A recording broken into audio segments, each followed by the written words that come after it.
This is Kev the Sure Shot, and welcome to Beatmaking for Beginners Episode 4. In this episode, I'll give examples of how important organization is when creating music. As a creative person, sometimes it can be a hassle to get organized because you want to be able to work on your music when inspiration hits you. However, the technology of today allows you to create templates from scratch and then use them to build tracks. So you are organized, but you still get to create in the moment.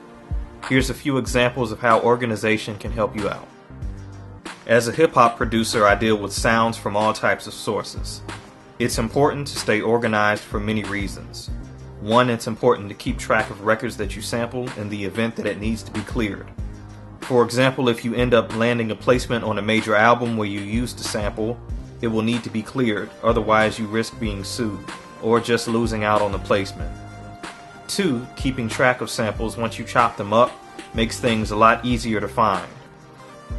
Here's an example of a record that I brought into SoundForge.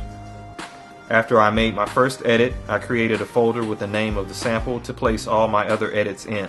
It's something that's simple but makes your process easier in the long run.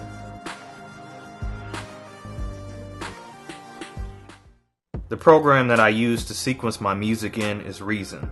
I record mostly in song mode, which is the easiest for me. Here's an example of a beat I composed for a remix to Big Sean's song Guap. I followed the song structure of the record and made labels on the clips and gave each section its own color. The process is simple. First you highlight a section that you record, right click, and there's Add Labels to Clips.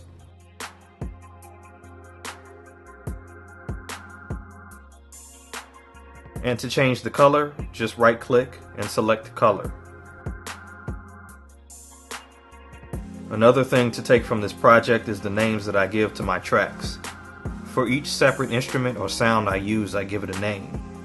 Most of the time I use the name of the patch, but whatever helps you recognize what your tracks are, you can use. Naming tracks helps you during the process of making the beat as well as during the mixing process.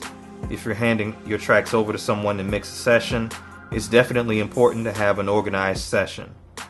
When tracks have names on them, it not only keeps them organized, but can also help the communication between you and the engineer during the session. And that will conclude episode 4 of Beatmaking for Beginners. Thanks for watching.